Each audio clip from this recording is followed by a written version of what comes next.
What the?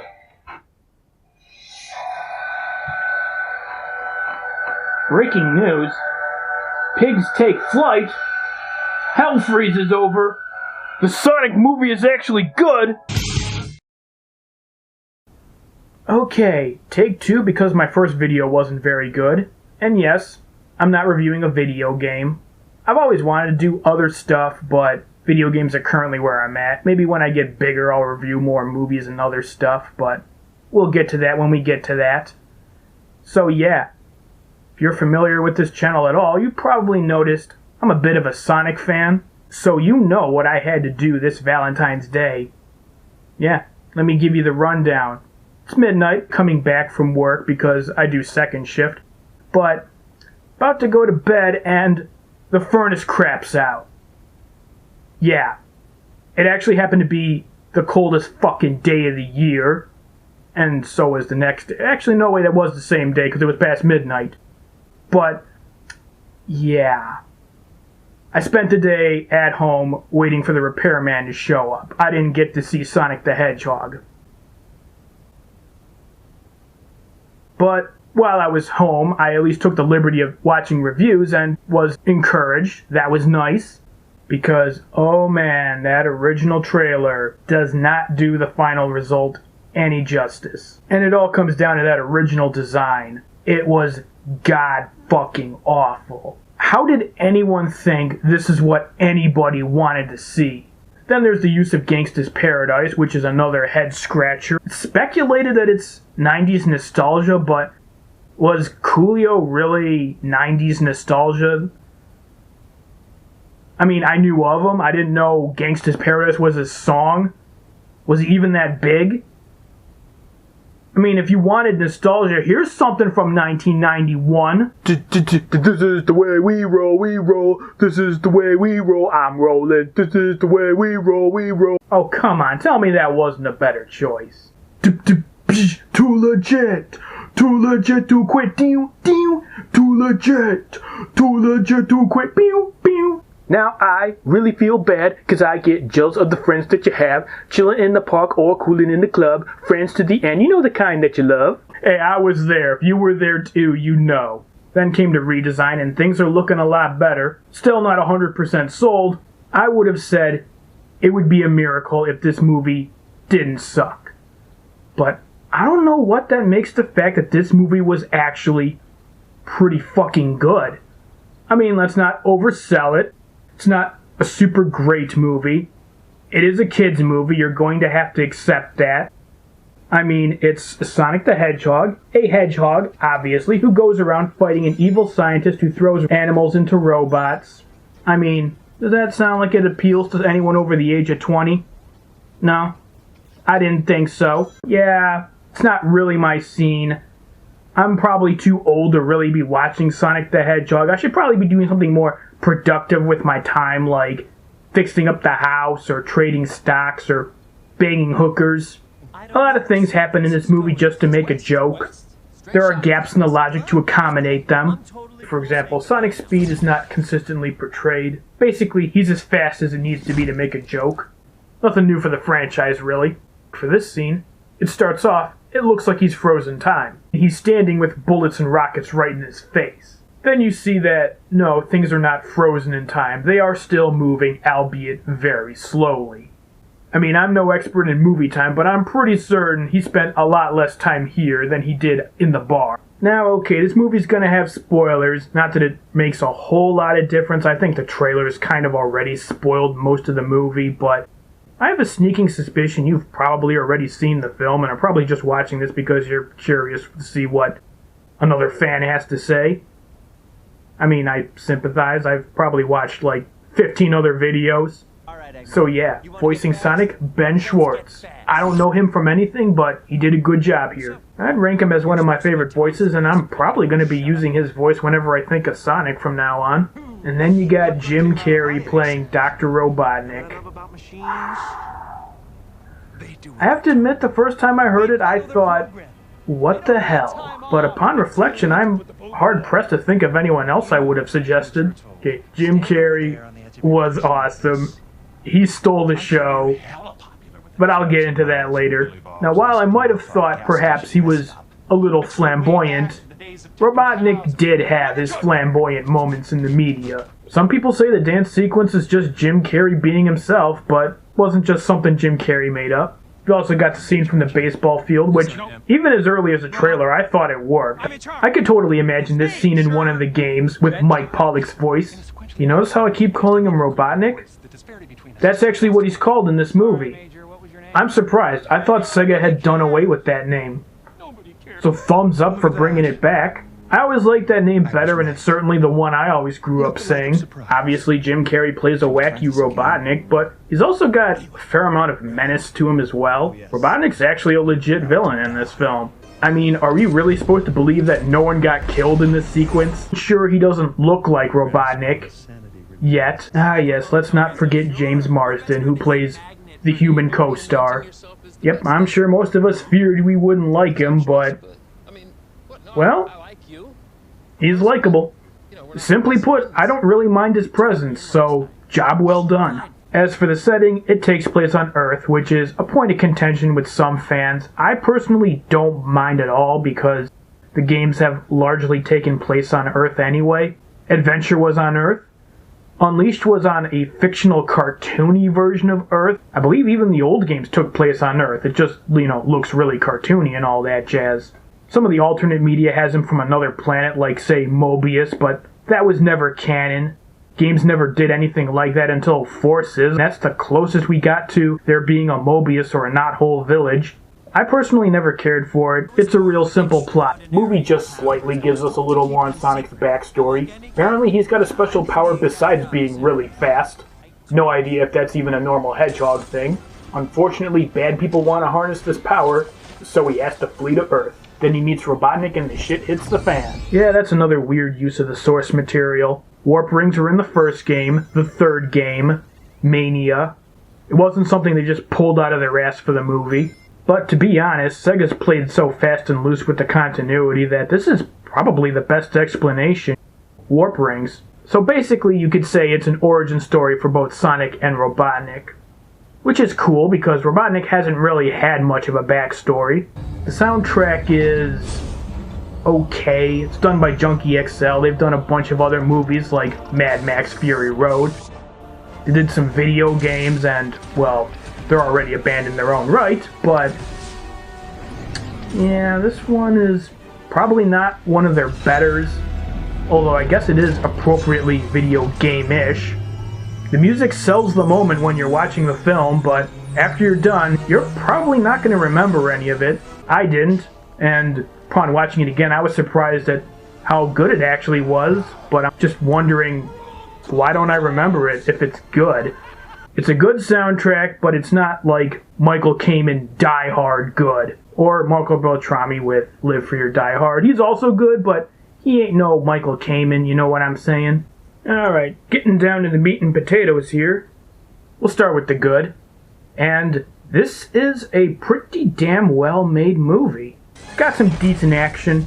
It's not Michael Bay Transformers level bombastic. And honestly, there isn't really a whole lot in the movie either. It's mostly just at the end.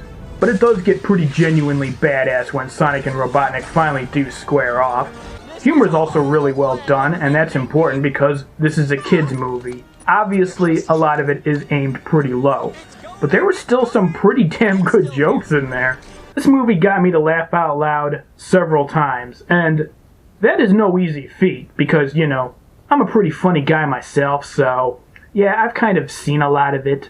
And I pretty much just had a big goofy grin plastered to my face for much of the movie. I've watched a few other animated movies from the last few years with my nephew, and only one of them got me to laugh. Now, a lot of this humor is courtesy of Jim Carrey. I don't think it's a surprise for me to say that.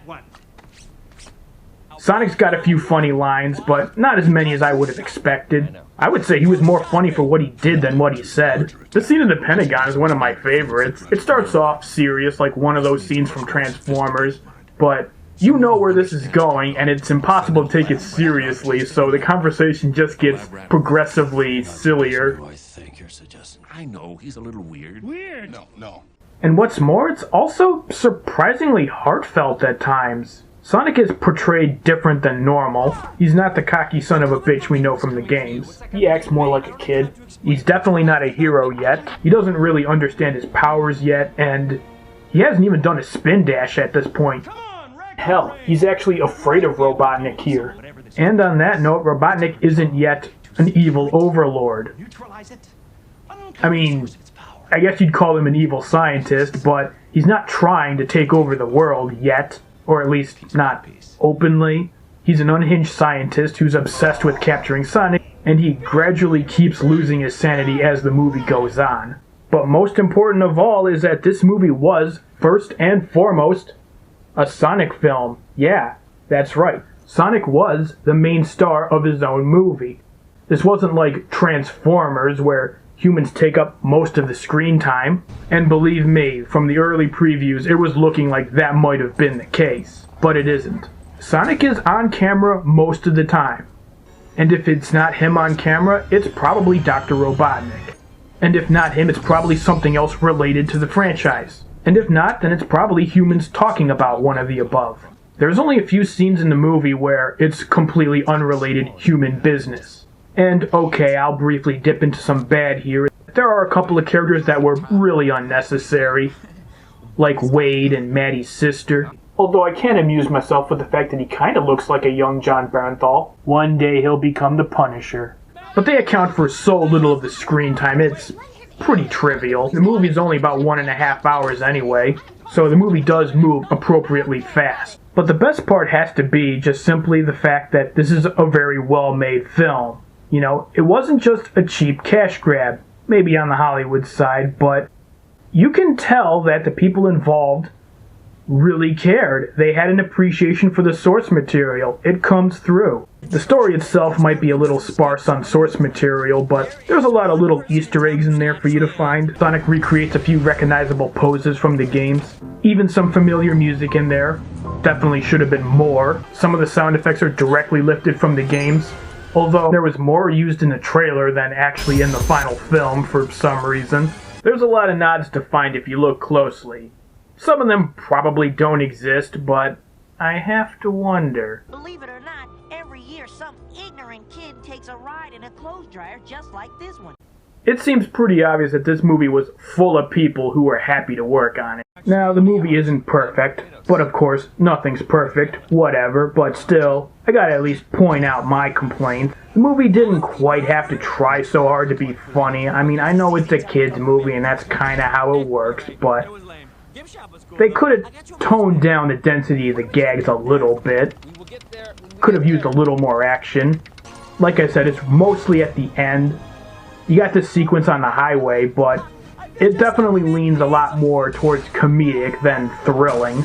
The plot kind of drops in and out at its convenience. Like, for example, we have the subplot about Tom being a fugitive because he's helping Sonic, but it really exists for one scene. It doesn't factor in at any other point. And while the movie made a big hubbub that the military is after Sonic because of the EMP he generated that disrupted part of the country, everyone ultimately vanishes at some point to just leave Robotnik. Like, even his right-hand man, Stone, just completely vanishes. Although, I'm not sure who's really considering that a bad thing. I don't think anyone would have complained if the humans suddenly dropped out of Transformers. I'll also note some deleted scenes that I think should have stayed in. Like, Longclaw got more screen time.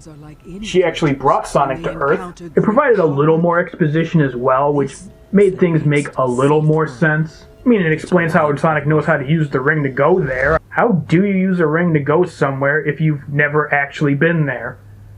You're just like, I want to go to that mushroom planet that Longclaw told me about. And the thing's just like, yeah, I know exactly what you mean, brother. Maybe they wanted to keep her fate ambiguous for a sequel. The CGI is also a little iffy, which I'm sure can be at least partially attributed to the fact that they had the redesign. Not that I really noticed, because I know that Hedgehog's fake, whatever. And the young form of Sonic looks a bit off. In fact, he doesn't really look that different than the original design. He appears in the movie for all of like 2 minutes, so guess they didn't really want to spend all that much time redesigning it. And I don't know if Longclaw got any sort of a redesign, because she's got that freaky realistic look going on. Now, I'm not saying Longclaw looks ugly, by owl standards at least. I mean, if I was an owl, I'd fuck her. I'd do it if I was an eagle too. The biggest omission though is Tails.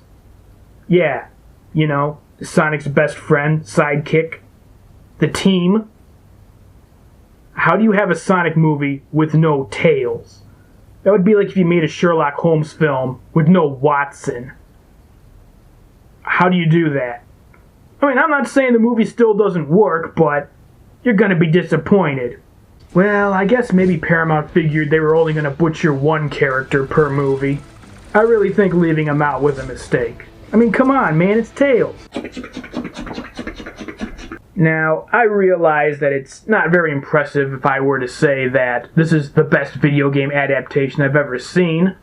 It's like about a feet on par with, like, a midget not drowning in a Rubbermaid container. Now, before anyone says anything, I'm not a Pokemon fan at all, so I am not qualified to comment on Detective Pikachu, but I would still say that this was better than Mortal Kombat. Now, an argument could be made for Mortal Kombat that it has, you know, more source material in there. Admittedly, this movie is pretty thin on that, but I would say Sonic was more on the ball as to what it should have been. It's a kiddie film, yeah. Mortal Kombat should not have been PG-13. It's a franchise famous for blood, guts, and fatalities. But I guess they wanted to get the kids in to see it, even though that's not how they should have played it.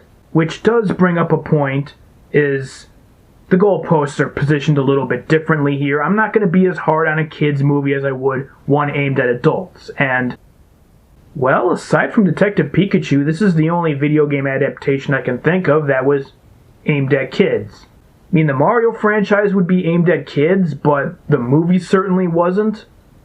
I don't know who it was aimed at. And yeah, it is kind of weird to bring that up because in some ways this does feel like one of those 90s adaptations. Really, you just have Sonic, Robotnik, and the rings. You briefly see Sonic's world. It almost feels like the script was written like right after the first game released, and none of the sequels were even conceived, which I guess would probably put it on par for faithfulness with all the other adaptations, Sonic or otherwise.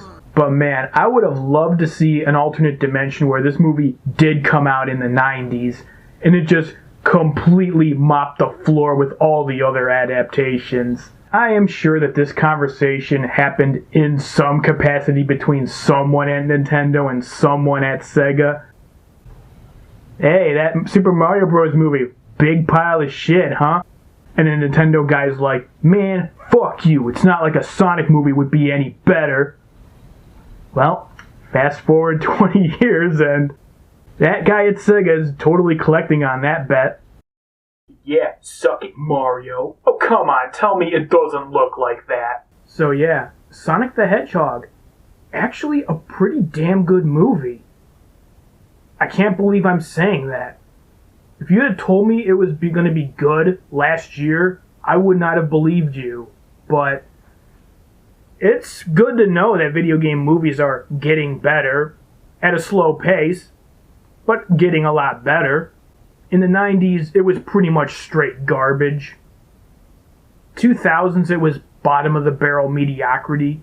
In the 10s, we get legitimately divisive movies. The consensus is they're not good, but they do have their share of supporters. Then, right at the end of the decade, we get the 1-2 punch of Detective Pikachu and Sonic the Hedgehog, even though Sonic is now technically the 20s, but, you know, ain't got nothing else to compare it to yet. Now, while I don't know for sure why the quality trends upwards, I think the easy explanation is either that, well, Hollywood's getting better, or another simpler explanation is that, simply put, the baby boomers are still the ones that have largely been in control, even though they probably haven't even played these games before, but younger generations are slowly coming into power, and they're the ones who actually have played the games. So the day is coming, and it's coming pretty soon, Baby boomers are finally going to be all out of here, and us Gen Xers will be left in power. No offense, Mom and Dad. God rest Father's soul. Now I just have to bring up the conspiracy theory I've actually heard going around. That the original Sonic design was misinformation. It was a big publicity stunt. Yeah. Right. So, you're saying that Hollywood fucked up Super Mario Bros., Double Dragon, Street Fighter, The House of the Dead, Alone in the Dark, and probably some other stinkers that I didn't personally see. But no, not Sonic. No, they actually got it right. But they pretended to fuck it up. Oh yeah, they really punked us on this one. Nah, see, they deliberately wasted money, time, and resources to make a shoddy representation of their film that would utterly tank public perceptions and confidence in the movie being any good on this wild gamble that they might somehow yield greater consumer confidence and interest? No, sorry, that's a fucking stupid bet. Oh, wait, I get it. Now I know what Microsoft was trying to do with the Xbox One. Too bad it didn't work out for them. So what about all those other video game movies anyway? Was that all a plan? Did we just thwart Hollywood by not calling their bluff? They're like, oh shit, they didn't actually complain. Well, alright, just release the original version then. I guess we must have failed. There's literally nothing to support it. Not one single person in the entire movie's production has come forward to spill the beans. Because I know not everyone thinks on the same page there. Everyone involved in the film will swear to the fact that it was a real thing that they had to change and it was a real pain in the ass to do. The movie was originally supposed to come out in the lucrative holiday season. Then it got moved to February, which is typically a dump month. The original design is used in all the deleted scenes. Some of the toys actually still use the original design. Even of things that were not revealed, like Baby Sonic. Wow. If Paramount really pulled a master stroke here, they went above and beyond at dicking over their business partners, showing them stuff that they had no intention of ever using. It's not like Paramount is any stranger to having terrible designs, and it's not like Paramount hasn't fixed designs that people complained about before either. Reality is pretty simple sometimes. Paramount fucked up, movie got huge universal backlash, and then Paramount went into damage control. And to their credit, it pulled it off, but hey, can't give them points for doing something that they should have done in the first place. I feel like a kid again after watching this film. I left the theater totally pumped. I could have fucking jump-kicked an eagle. Yeah, you probably noticed I don't really do ratings. If I absolutely had to take a stab at it though, I would say this is a solid B, if not even a B+. It's not a truly great movie, let's be honest here, but it is really dang good. And if I was a kid, this would probably be my favorite movie. The lowest I'll say here is this is a movie that's better than it has any right to be. It's greater than the sum of its parts. This is not the Sonic movie I truly wanted to see, but it still managed to win me over, and I would consider that a huge victory. And now in Revision 2, it's out on home video. Not a whole lot to say. It's got some special features. Some deleted scenes are cool. Probably the biggest thing, though, is some versions come with a comic book. A Sprite comic book, to be exact. But I'm going to tell you straight up right now, it's not very good. Like, don't think you're missing anything. It tells an abbreviated summary of the movie. It's honestly pretty cheap. Speaking of adaptations, there's a novelization. If it's truly a novel, which... maybe it's a novella, I don't know what the terminology is. It's not a very long book at all. I think it's, 150 pages. You could probably read this in about the same amount of time it takes to watch the movie. It's one of those young reader novels. I don't know exactly what it's called. You find it in the kids section. Duh. The quick summary is, it's an abbreviated version of the movie. Some characters don't even appear at all, like Wade. At one point, Wachowski even says he's the closest thing to law in Green Hills. So he's a solo sheriff? Did he make any plans for a successor when he left? On the other hand, it does have some of the deleted scenes from the movie, like Longclaw has a bit more to say, it fleshes things out a little bit more. Really wish that was in the movie. Characterizations are also somewhat different. Sonic acts a lot more like he does in the games, meaning that he talks all tough and cocky, but the story doesn't actually change. So his attitude's a bit at odds with the fact that he is genuinely afraid and on the run from Robotnik for the whole story. And on that note, Robotnik's also closer to his video game counterpart. He's already thinking about roboticizing everything. Roboticizing? Is that a real word?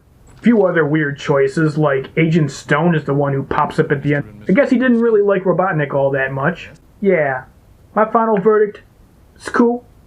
I mean, watch the movie, don't read the book, but if you want, this is actually a pretty decent supplement to it. Fleshes things out a little more.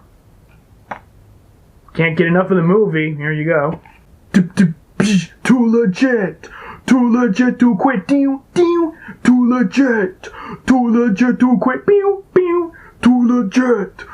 legit to quit, too legit. Sweat running all over my chest, I don't quit, nah, I just press harder, yeah, than I ever did before, going for the dreams that I have in store in my mind, and I know that I'm making it, I gotta get mine, nobody's taking it away, nah, cause Hammer don't play that. You want a step, boy? You better freeze, cause you don't want none. I hustle for my muscle, and you look weak, son, yeah, I'm going for all that I can get, kicking at the top, cause I'm too legit to quit, sing. That's pretty good. I want to know, why am I lonely? I only want I don't know the words.